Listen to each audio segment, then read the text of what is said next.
everyone. Welcome back to another exciting episode of the iConis podcast. As always, I'm one of your hosts, Barry 3D for cute, dark, and delicious. Hey, the joke keeps going in 2024. On my side, as always, is my man, my best friend, my cousin.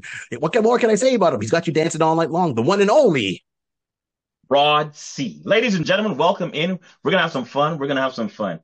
As you can see, the title is not going to say words. Right. We're going to introduce him right away. Let's just do this. Here we go. And joining us on the episode tonight, whenever you're watching and listening to it, is our buddy, our friend. You've seen him before. It's been a while. Time flies. Matt DeMarco.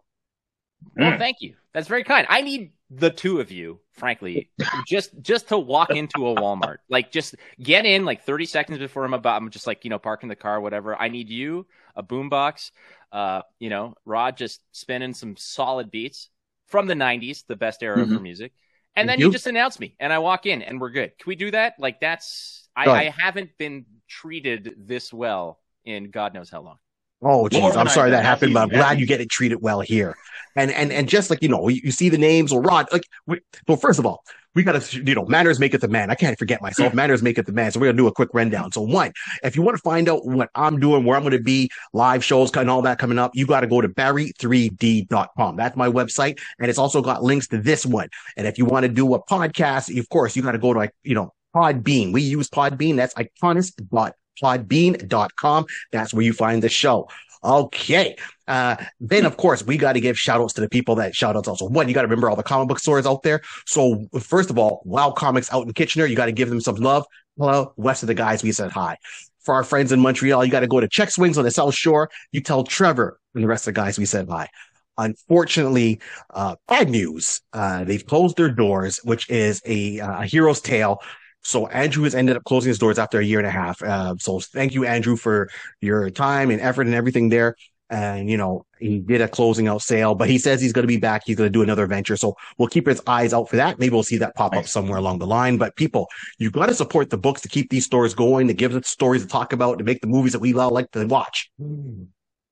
Support. Okay. That's why it's important to support. Also, Rod. Oh, wait a minute. Hold on. Sorry, Rod. I'm a little bit rusty.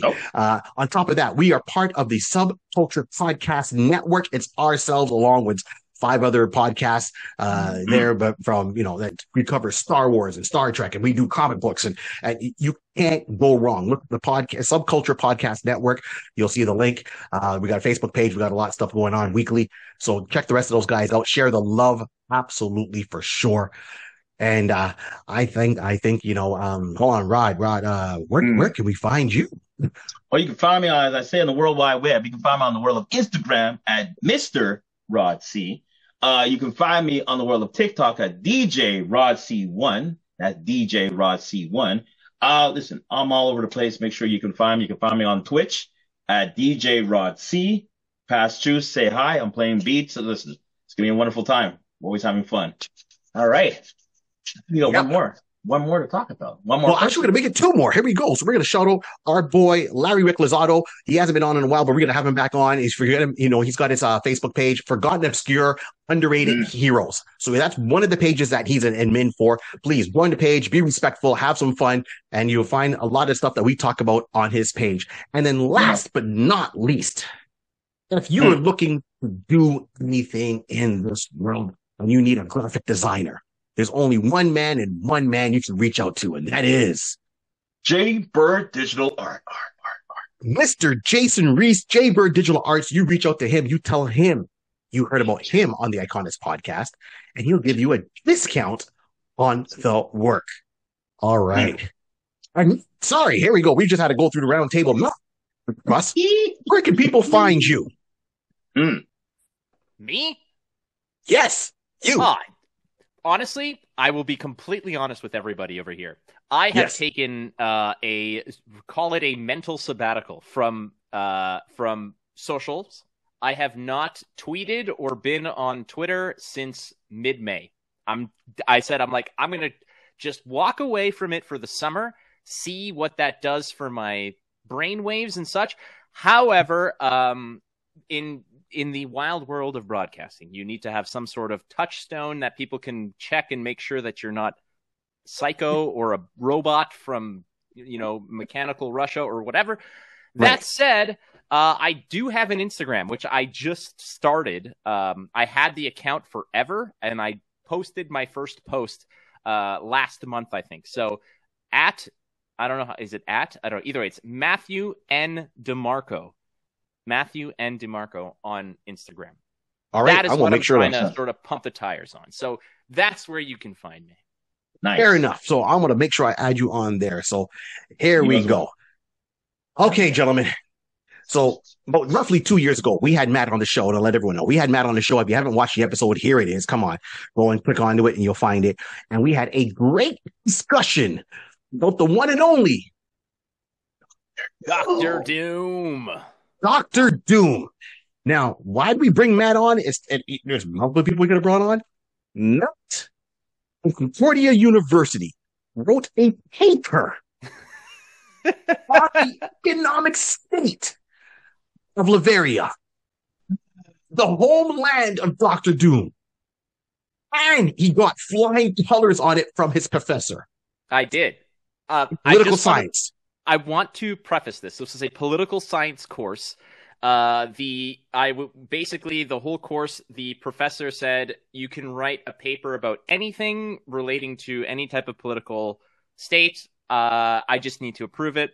I spent about 20 minutes in his office during his office hours saying, here's all the research I've done. Here's why I think it's relevant.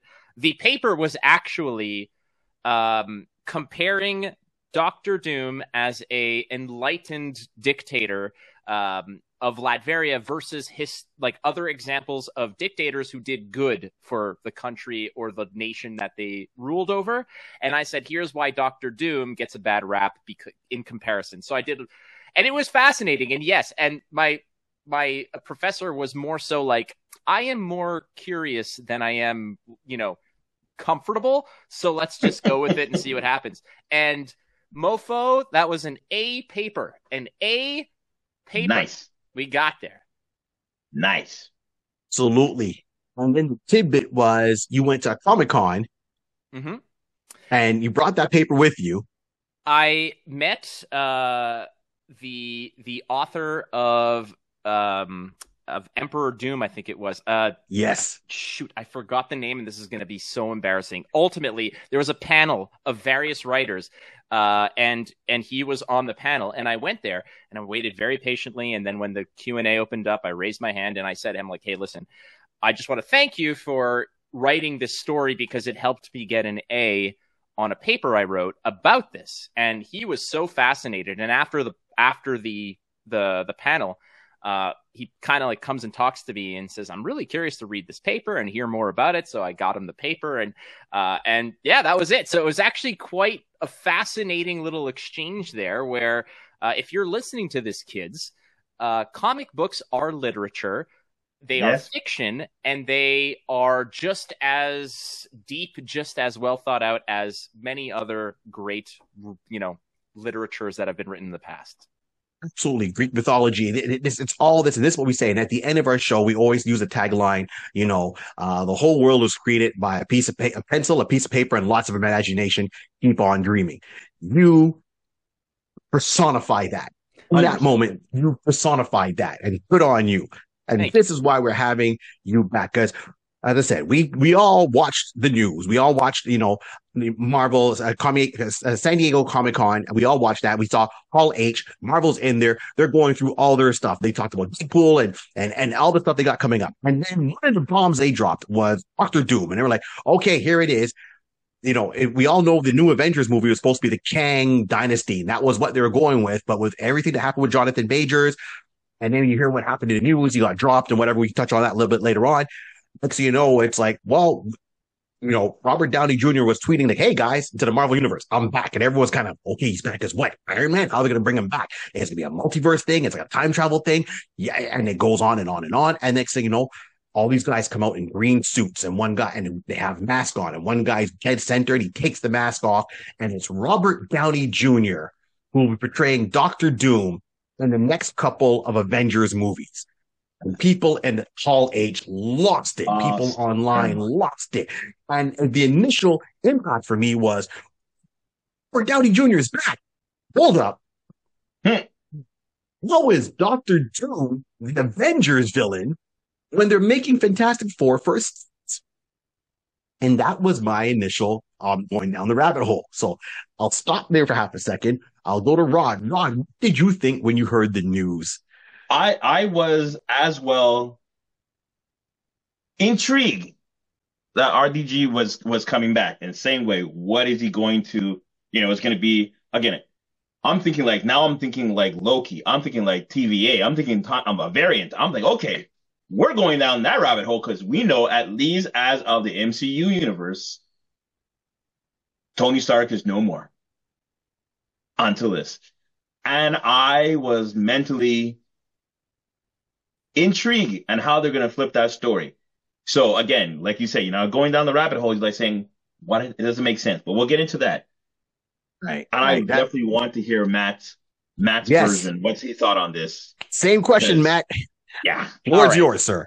All right. So the initial reaction for me was such of like, obviously there's the first shock and awe of seeing Robert Downey Jr.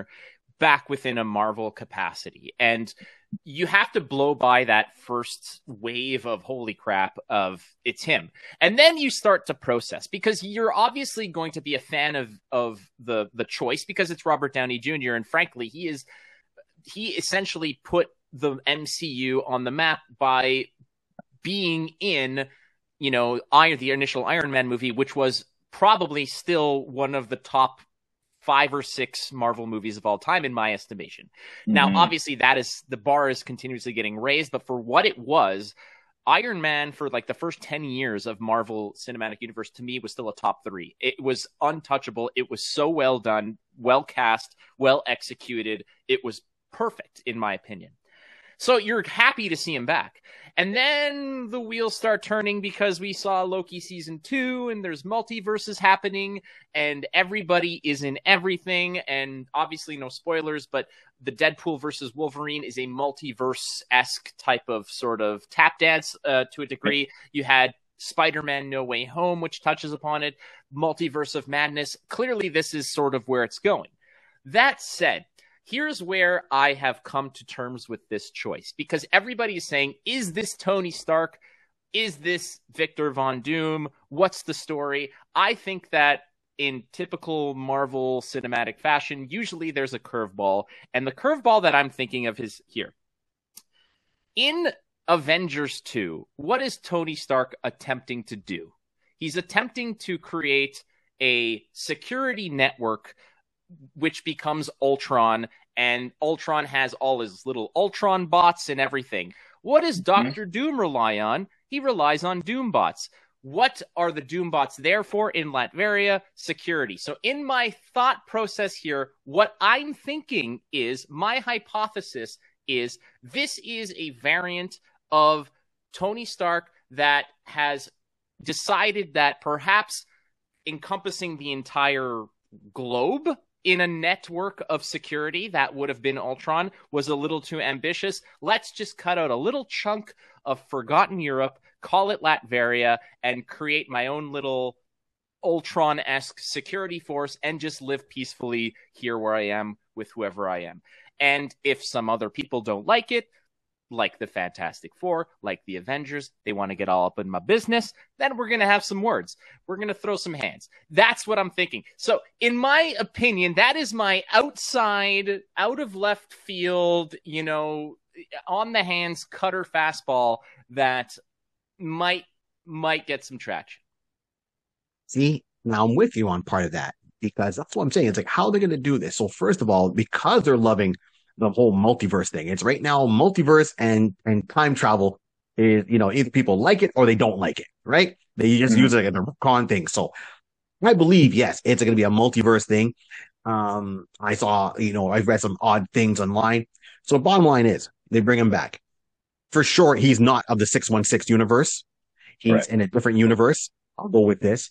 I believe that he would, maybe is Tony Stark. Because at one point in one of the famous retcons they do in comic books, was Tony there? I think he did touch on them in high school, but Bruce Banner, Reed Richards, Ben Grimm, Walter who's Sasquatch from Flight. Okay. They were all in school together at one point, and they used to have their own little club that used to meet and just talk theories and ideas and so forth like that. So I can see, at this point, Doctor Doom being there. I can see at one point Tony Stark probably being there, right? It's like almost like a think tank. It's all the big brain guys at the time. Then let's go through it. So I figured that, I still think that Victor will still go around and try to bring his mom back, to this dimension. I think that, certain things will play out. So Victor's going to try to, he's at the school. He's going to try to bring his mom back from the dimension of hell, so to speak, to save her soul. He's going to have his calculations all set. He's going to go take a break before he starts everything. Of course, Ben Grimm walks in. Ben Grimm probably plays with the dials because he doesn't like Victor, like he never did. And he's going to walk out there because he's trying to pull a prank on him because he's got that jock mentality. Reed's going to come in there and say, hey, man, Victor, your calculations are wrong. Victor's thinking, well, no one touched my doodads. No, my calculations are right. And he's going to say, leave it alone. I know what I'm doing. Slow the explosion. Boom. As me and Rod said before, we talked earlier, my face. And then... the famous line, and then he takes off and he goes on his journey. But at some point, he might have used his magic, his science to say, well, my face is all distraught. I was once a man. And he swaps his mind and body into Tony's body, right? Like body swap right there. Because one, you get Tony Stark's good looks. Two, you get Tony Stark's wealth. And then that jumpstarts his whole thing. And I'm talking in a different universe, not 616. And then henceforth, Doom is created, right? Because everyone sees him as, he looks like Tony, but it's Victor Von Doom. And he still takes certain paths to get the armor. The Doom bots come in there. He takes over. And at some point, something drives him to come to the 616 universe. Something makes him look over and say, and that's where, what would drive him to come this way? That I don't know. Could it be that he sees Pepper and maybe Pepper in his universe is gone, but he still wants to have Pepper, even though Pepper is attached to Tony, or sees that Tony has a daughter in the 616 universe, the cinematic universe I'm talking. He wants to come over and say, well, I don't got a wife, but I always wanted someone to be an heir, and takes the daughter under his wing. So that's a lot of what's rolling around in my head. But that's why I think it is, and that's not what it is. I mean, it could be a possibility of why it starts, and that's my 2 cents on that. Rod, what were you thinking about all this, man? So I like what both are saying, and my thoughts were, because there's a comic out, a what if. There is a what if, the demon armor. So they're going upon the concept, and that's why everybody's kind of pointing out, like saying, okay, that could be what the basis of it. And basically, if anybody hasn't seen it, basically saying in high school days, Victor and Tony knew each other and they worked together on some type of project. And basically, Victor was being very malicious in a sense, like similar, like we're saying, I want his wealth. I want to be Tony Stark, and did the body swap right there. Now, for me, you said it earlier. They're planning to bring in the Fantastic Four. It, to me, will be a very hard thing to accept that they bring in Fantastic Four and do not bring in Victor. To me, it's like, it's one and the same. So if we're going to bring Fantastic Four into the 616, it can't be Tony. So we got to believe that there is a Victor Von Doom on the 616 side. Right. I got to feel that there is. So I feel that somehow the body swap is in another universe, and basically similar to what you're saying about bringing over, what will bring you over on this side. Doom now, because this was in high school, Doom now has established himself to be not the leader of Lavidia, but basically the leader of the world. And sounding like we're going to now switch from over to DC, Ultraman, saying like, the price of two infinite Earth, like say, listen, I've conquered this world. I need a challenge. I'm bored. Figured out, poke through a hole into the multiverse, and like, you guys are very close to what I got, but I'm not there. Yeah, I think I can take you guys on and win and conquer. Excuse me, open this door and come in. That could be a possibility coming in. Now he's going to come in with Tony's face, and it's going to be great because now it's going to throw people off. And that's, again, it's going to be the best advantage he has. Because, again, people are going to think he came back from the dead. Technically, some will feel, man, that's Tony. Tony always has a way. He never tells us what's up his sleeve. He probably did figure a way to save his consciences. Like they're saying in the comic books now, if I'm thinking right, with Ironheart, Tony's consciousness is still present. Right. Yeah. Yeah. So we can assume that they think this is Tony, maybe not the conscious part, but somehow he transfers conscious into a living body, whatever, blah, blah, blah. But it's really Victor. He's going to use that as his advantage to be able to get more Vance to become Doctor Doom in the 616. And then somehow the actual Doctor Doom will come into play growing. This is the part I'm a little confused because in my mind, I still feel that we have to have Fantastic Four and an actual Doctor Doom who isn't Tony Stark. All right. If I may, there's one thing I want to get clarity on. So the first thing is, was any of the press releases or the official statements that were made by Marvel saying that Robert Downey Jr. is playing Doctor Doom or that he's in the movie? Playing Doctor Doom. Okay. Well, no, you see, I might go with Matt on that because my mind was thinking along the same line. I believe everybody's making the nice assumption. Is this a press release from Disney / Marvel themselves? Or is it just people because they see, and well, he's in the green outfit. He took the mask off. It's Robert. Of course he's playing Doctor Doom. Again, what if they're playing, you said it right, Barry. Disney is known, Marvel is known to pull that last minute, like, pull the rug. I got you guys. Yeah, that's what Matt was saying. Yeah. Matt's coming with a proper point. Is there, I don't recall seeing an actual press release from Marvel / Disney that Robert is Doctor Doom. I could have missed it. Probably out there, but I just haven't seen it. Well, it was set up in the sense that, like you said, Rod, is that the way that it was presented, the way that it was, and a lot of the times it's the same thing. It's like, if you guys are, well, if you're fans of The Simpsons, you remember that episode where Principal Skinner and Mrs. Krabappel are caught making out in the storage closet, and then every story after that becomes more, but it all, the nucleus of it all is so little, and everybody sort of explodes off of that. Right. Now, it was never said that he's playing Victor Von Doom. He's just playing Doctor Doom, which could just be a figurehead. It could be whatever. The question I'm asking you two gentlemen is this. Robert Downey Jr. in this movie, is he a physical manifestation of Tony Stark, or is he a completely different thing?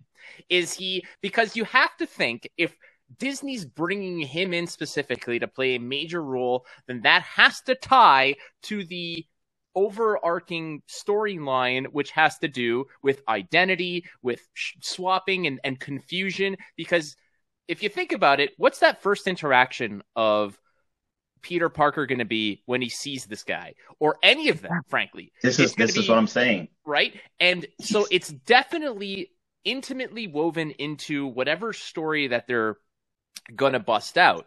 And in which case, I think I'm okay with that, because like we talked about in the last time we talked about this a couple of years ago, there is a massive plethora of other capable top of the line A+ list actors out there who are happy to get that bag, because it's not like, oh, you're going to be a one-off and you're going to, and we'll pay you, but that's it. This is like, no, dude, you are the focal point. You are the big bad. You are not just getting a bag. You're getting a freaking gigantic sack of money that will just continuously stream to you for as long as you're willing to take it. It's not like They're like, well, no one else wants this freebie. Because we were talked about, I think the one that I wanted the most was like Nikolai Coster-Waldau, the guy who played J.B. Lannister. And then Cillian Murphy has just been smoking the everything that he's been in. He's just been amazing forever. And everybody was like, that is a perfect Doom, because he's an excellent actor and he's got he could definitely nail it down, and who cares, Peaky Blinders, and also mad that he played Scarecrow in the Nolan movies with Batman. It was great. great. The only time I was mad at him was Inception. Was when he was in the movie Tron Legacy. And I wasn't mad at him. I was mad at the script. He was robbed. He's the son of Sarek, the main villain from the first Tron movie. He's the son, and he's at the company, and he's only in a scene at the beginning, and then that's it. He never gets. Come on now. So that was missed. All this to say, it's like it's not like a situation where like, well, we had no one else that we would trust doing this, because getting into a situation like that, like whatever, like Jonathan Majors is the biggest the largest fumble of all time, Jonathan Majors. And we don't need to talk too much about that right now, but all I'm saying is that they had options. It's not like some rinky-dink indie studio that's like crossing their fingers that they could get somebody to trust them. No, this is Disney, Marvel, and it has been a tried, tested, and true formula forever. So if they go after Robert Downey Jr., it's not because he's the best thing that's left. It's because he is absolutely integral to, needed. Thank you. Absolutely needed. Yeah. So all these people who are kind of speculating, is he Tony Stark? Is he not? Yes, he is. There is a Tony Stark element to this, 1,000%. There's no reason they would go with him for any other reason other than playing off that sort of Stark element. And I will add to that in the sense of who Robert Downey Jr. is. I can't see him being faceless, because if you're going to be Doom, you're going to be behind the mask. He doesn't take off the mask. He's like Darth Vader. If he takes it off, it's in darkness. They're not going to, it's not like how they did with Tom Holland and any of the Spider-Mans, which was always kind of fun and halfway, me personally, annoying, that always taking off the face, taking off the mask. Like you're supposed to be undercover. Why are you always showing your face? 30-second annoyance. Well, look what they do with Deadpool. Yes, we know it's Ryan. Yes, and probably, it's more costly to make, to put all the makeup on, and that's why you have the mask on. But Deadpool always has the mask on. You know that. So Doom is supposed to be that. So me, having Robert, not Tony Stark, but Robert Downey Jr. masked up, I can't really see that, because even when he was in Iron Man, you still saw his face. You saw the outside, but 3/4 of the time you still see inside the faceplate. Yeah. True. So going for what you're saying, it's like a bait and switch. It's literally the bait and switch. And I'm expecting the bait and switch. I just don't know where and when they're going to pull it. But I'm just waiting for them to come and yank it. I knew it. It had to be. It had to be a bait and switch for that. So that's why I feel like, again, it's a variant of some sort, whatever the case be. But if he is Doctor Doom, he's definitely not Doctor Doom of our or of the MCU's 616. They will probably have their own Doctor Doom come up and probably see what this person got my name coming here causing trouble. I should be doing it. And he just basically steps in. Fantastic Four comes in. Now I can feel better. Fantastic Four and a different face, Victor Von Doom. Okay. Oh my God. Continue. Okay, hold on a second. What if isn't it a two-parter? Like okay, part one. Yeah. They have somebody else play Victor Von Doom. Maybe it is Cillian Murphy. Maybe it's whatever. No problem. End of the movie or whatever, what they need to do is they need to get the only person who could beat him is Tony Stark. They go into another multiverse, another thread. They convince him. They yoink him out of it. Comes in. He smacks him down. He defeats him and says, "This was easy." It says, "Nice world. I'll take it." And then just takes the mantle of Doctor Doom and says, "This is all mine now." And that's movie 2. Movie 1 is him coming in for the save. Everybody goes bananas. Yes. And then the end, it's the same thing of like, Isildur, like throw the freaking ring in. And he's like, no. And then turns around and F's off, Like, what if that's the case? What if that's what happens? Movie 2 is they're like, okay, new game plan. The guy that our ringer just signed with the opposite team. It's like being on the Red Sox and, Babe Ruth just leaves for the Yankees. That's literally what's happening. Like maybe that's what's happening. Wow. And that's all possibilities now. And I'll say this: we know we talked and we got to touch on Jonathan Majors, and I'll say this real quick. So, regardless of what people thought of Jonathan Majors, I mean, if you look at the case, and I look back at Jonathan Majors' case, and then I'm not anything in law, But for the evidence that was presented, I was surprised on the verdict that he got. And that's all I'll really say on that. I mean, the video footage, the people, how the police coached his ex-girlfriend and what to say. She said, no, change your story. I thought for sure this should have got thrown out. My only thing is Jonathan Majors' legal team should have been more aggressive at the very get-go when they saw how the police were acting, to instead of saying, no, of course it's going to get dismissed. So I'll say that. Now, for the charge that he got and that what it was, I mean, he didn't beat her, he didn't hit her, and stuff like that. I know people are going to say otherwise, but check your facts before you come at me, bro. Seriously. And that's for everyone out there. So he's got an X on his record. But then you look at Robert Downey Jr. as a person, right? I'm not taking away his talent as a person. He's had his run-ins with the law. He's paid his price. And I'm not saying he can't change or can't recover, because clearly he did. Iron Man was a redemption song, so to speak, and he's been going and he's been positive the whole way ever since. And I love everything this man does. Before when he was on substance abuse and since he's been clean, like he's been a thrill ride to watch. Jonathan Majors, TMZ caught up with Jonathan Majors at one point, and they said, hey, how do you feel about, the role now being changed? I mean, we all knew from way back, once that verdict came in, he was dropped from Marvel.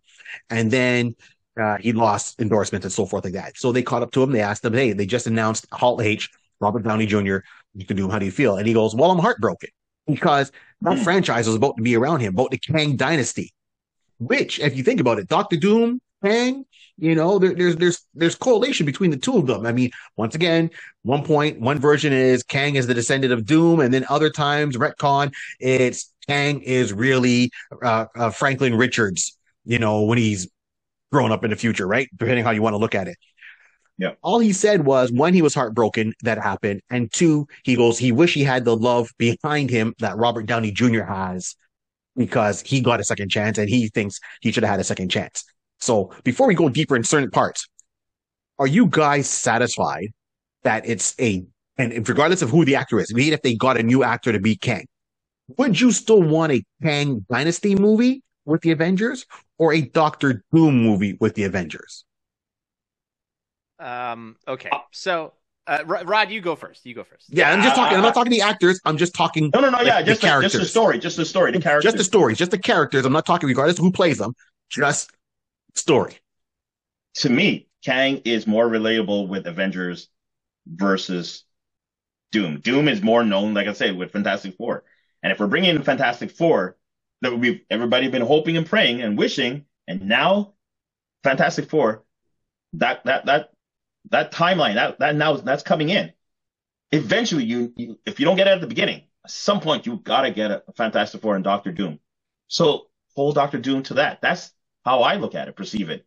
Kang is definitely, again, if I remember correctly, Kang is supposed to be a descendant of Anthony Tony Stark. So, why would you not have a Kang Dynasty type of interaction with the Avengers, with Iron Man, with Tony Stark? So to me, again, whoever they bring in, at some point, if they, bring back Jonathan into this later on, who knows? And to what Jonathan was saying about, giving time for, to be reaccepted. It did take time for Robert Downey to get accepted. It wasn't within a 2-year span. No, unfortunately, it was longer. So just in that sense, hold on, just continue with your craft. Weather the storm. It's weather the storm, and you will come through it. That's how I look at it. It did it for, like you said, you brought out other people's name, and everybody else weathered the storm and they came out. It's going to happen to you. Unfortunately, like you said, it's an opportunity that is everybody wants to jump on and be a part of. Right. Maybe we'll come back later. That's all we can say. That's it. I will say this. Somewhere in the multiverse is a reality where they recast him with like Jussie Smollett, and it's the worst decision of all time. Like that is the worst possibility that they can possibly do. Like Jonathan Majors, if they brought him back, is still a better option than or even Terrence Howard. No offense to Terrence Howard, and I don't think any of his mathematics can have predicted this idiocy. That said, friends, I will say this. what I've noticed in all of comic culture since it exploded with like Iron Man, the movie that came out, and everybody, I mean, you, me, Rod, all three of us, we grew up in a time where it wasn't cool to like comic books or Star Wars or things like that. That is a cultural shift that occurred in the past 15 to 20 years. That's just the reality of it. When I was in high school and elementary school, it was not cool to tell people that, hey, no, I'm good. No parties for me because I've got, this new X-Men for Sega, and I'm going to go blast this stuff with some, Orange Crush until my parents tell me to go to bed. That's not cool. That said, I think that in this like cultural upheaval of comic books and how it's become mainstream, I think that the casual fan still has no clue who the villains are.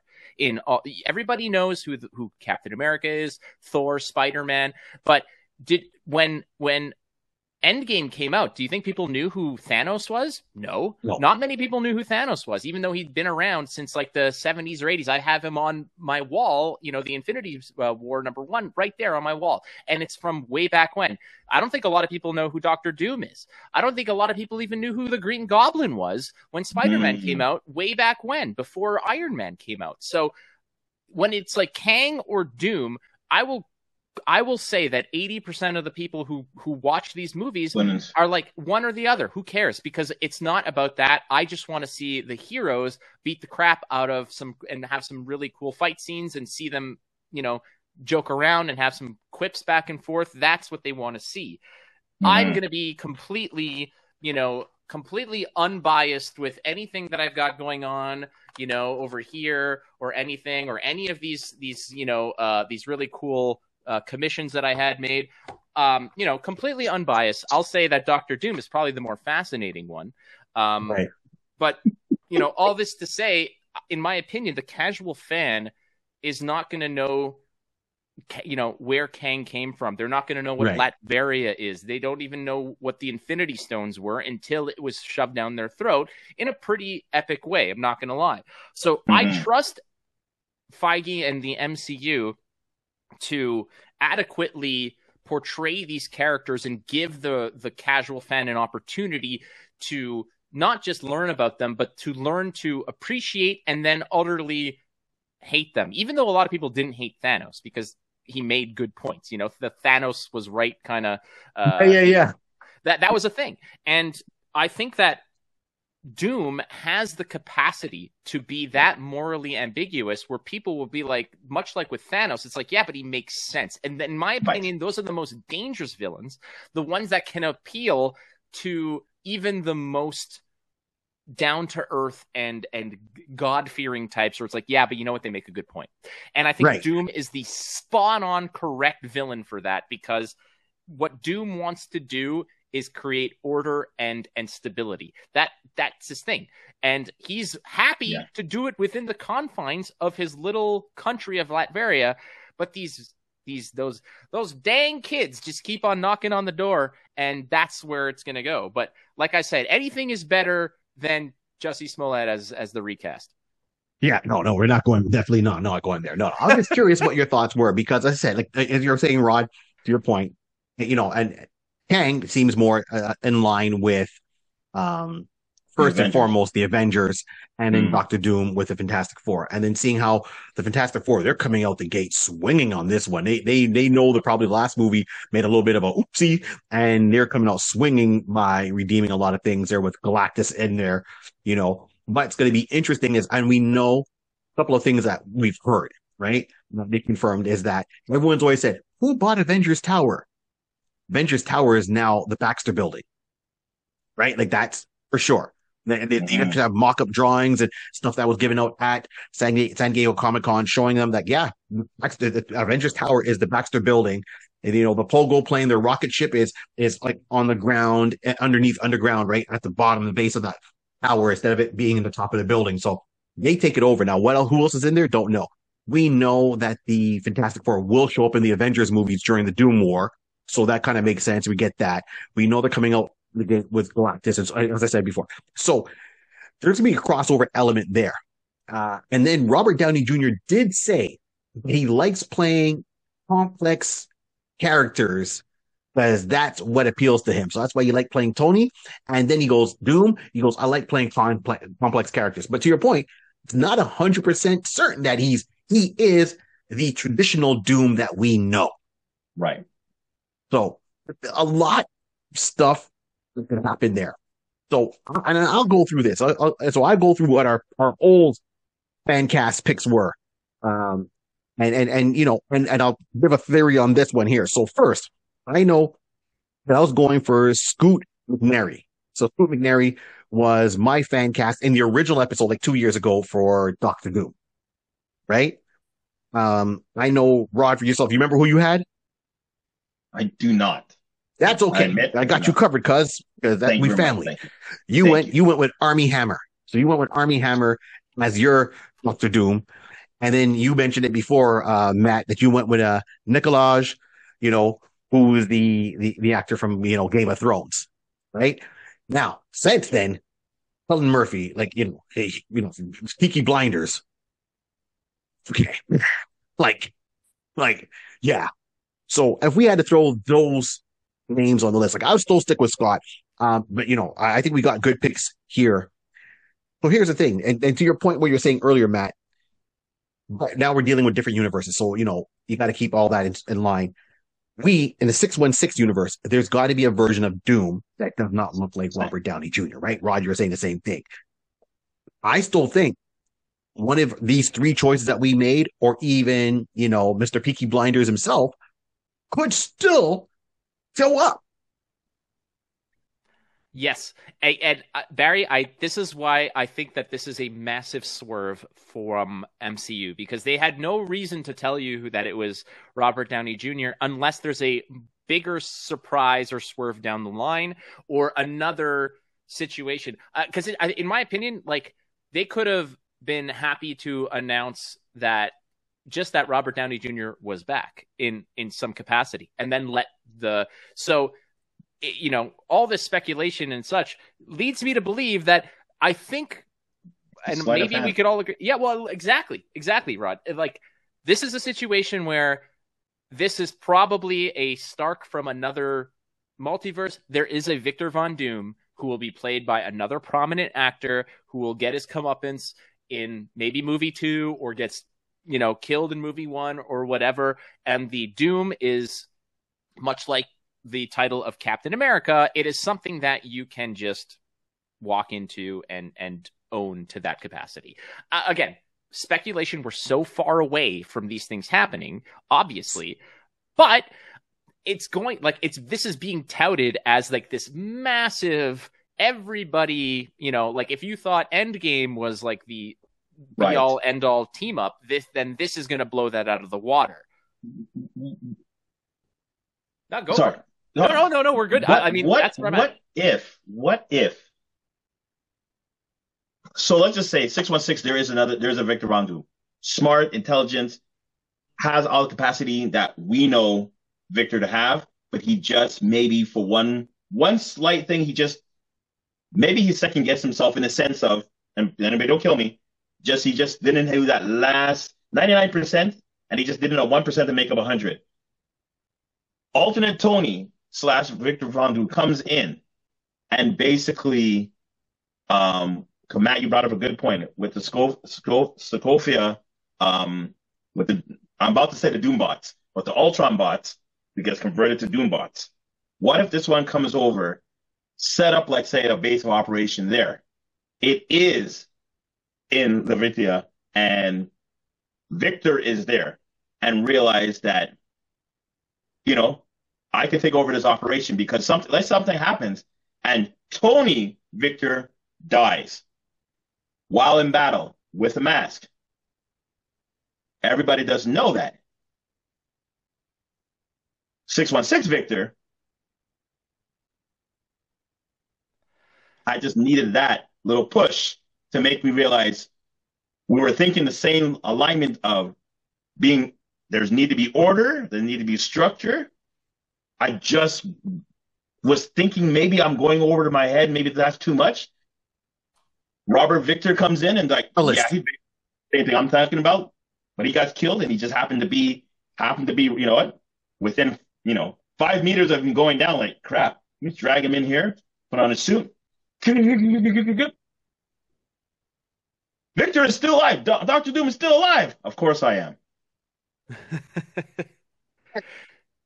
Oh, the reason why I think Robert Downey Jr. is going to be is going to have a very significant part and not just be kind of like a cast throwaway kind of side character, or like he was a goal.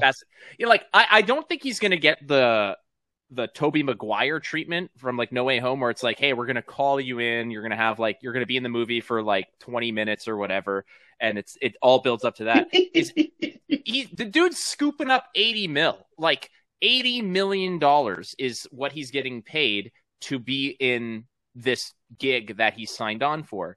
You don't pay somebody $80 million to have a cameo. I don't care who you are, like that. Even Disney, with its infinite money, will not do that.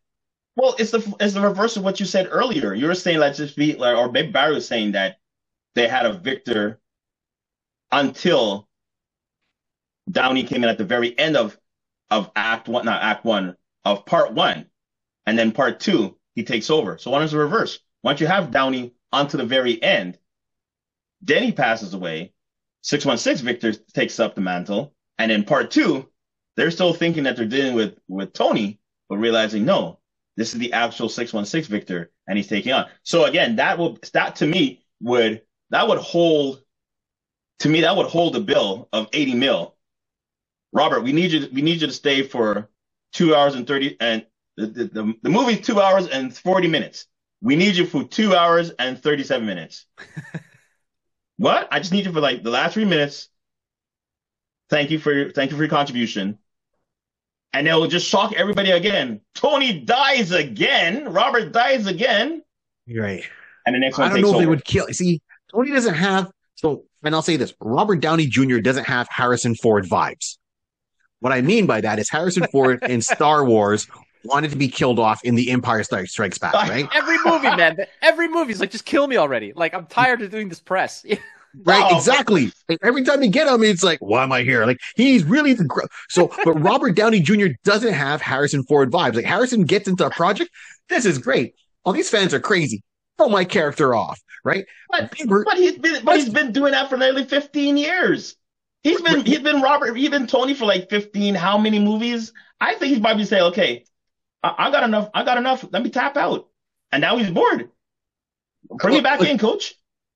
Exactly, because now he doesn't have I need money. He's got money. I can do what I want to do, right? So he's going to take that money and come in and do the fun roles and because like, Harrison Ford to me is an actor that goes out there and he does what he has to do because, this is my thing. I got to get money because I want to get my planes and my helicopters. This is the means to the end. All right, people like me. Fine, I'll go out and do the project. Robert Downey Jr. is more like, hey, man, I'm fun. Oh, wow. What's going on? What's next? I'm in. Like, he likes doing press. Like, Robert Downey Jr. is great at doing all these events, at doing press, doing the press runs and all that, going around. He's got his farm. He's got his animals. He likes going on the late night talk shows. He likes budding and hanging out with his buddies like me and you. You put me in a room, you give me money, and I get to hang out with you guys. Hey, I'm having a great time, right? So Robert enjoys that aspect. And he likes doing the movies, and he still, when he wants, goes and do the drama and the comedy and the serious stuff. Like, he is a fan of the craft. Like, he was born and raised that way into that world. He loves it. You never see Robert Downey Jr. get into a movie going, yeah, man, I'm done. Kill me. No. This is not when it happened, it happened. He understood it moved the story, but he loves the character. Like, right. Like right now, if you tell us we're in the 616A universe, and it's like the heroes are there, but they play like they're really movie stars, like how they did in the movie is a comic book there, Wanted, where they turned around and took the real Batman and Robin and brainwashed them to think they were actors playing Batman and Robin and made them in a campy show. That was the whole brain mess up. I'm like, wait a minute, so you're trying to tell me in Wanted, Mark Miller turned around and took Bruce Wayne and Adam and Dick Grayson, brainwashed them to think they were actually Adam West, Burt Ward. Then you put them in the characters of Batman and Robin in a campy series, so everyone laughs at you, right? Like, the Robert Downey Jr. is that guy. Like, he's going down that road because he loves what he does, right? So does Harrison, but Harrison likes to be in, out, gone. Robert wants to ride the wave. He is Tony Stark. That's why I mean in 616A. Like if Robert Downey Jr. landed on my front lawn in Iron Man armor, I'd be like, I knew it. It's like Barry Heroes really exist. And he flew off. I'm like, I knew it. I'm not surprised, right? Like, okay. Yeah. So my whole thing is I feel that he would come back and he doesn't want to be killed off again. I think killing Tony was great to kind of move the needle, but I think it got a little bit too far, way too far from the source material to kill off Tony Stark. And it's comic books. No one ever really dies unless you're Barry Allen, right? So, and even he came back. So here we go. Like everyone wants Tony to come back, Robert Downey Jr. to come back. And my point is, Robert Downey Jr. wants to come back. He enjoys hanging out with Chris Evans and Chris Hemsworth, right? He enjoys being there with all of them and being heroes. He that's for him. It's not work. It's hanging out, and he 100%. Enjoys it, right? So he wants back into He wants back into Marvel, you know. And if they're going to throw 80 million at you, okay. And I'm sure he's smart. And I'm sure his manager is smarter, because if you're smart, especially in a project like this, you got to have a manager that thinks like, what's his name? Jack Nicholson's manager or agent. It's like, hey, we want you to play Joker. Take a smaller salary, but I want a percentage of the merchandising. And after that, Jack's been at every Lakers game. Yeah. He gets older and the women stay the same age. And he's got a boat. And what do you think? Jack Nicholson, I retired. He retired off the Batman Joker money. It's Robert Downey Jr. is about to retire off that Disney money. Watch. Imagine what that deal is if he's getting paid 80 mil and gets a cut of the, like, if that's part of it, then like give his agent a Nobel Prize. Like that's unreal. Create a new category for it, for like the biggest fleece of all time. Like this is what Keanu Reeves did with The Matrix. Like I think he got a percentage of the gate. Like, and that's massive. And smart people see long term. Like that's the kind of way it goes. The other thing is that Disney, I mean, we have Deadpool and Wolverine is going to break $1 billion. And this is off the back of some pretty, I don't say, bad movies, but some very mild comic book reception for a lot of movies. Like, I don't even count Madam Web. Like, we're not even going to go down that route. But what I'm saying here is that the formula has pretty much been hammered out to the point where they know what's going to make money. Because they're looking back at like Deadpool, Wolverine.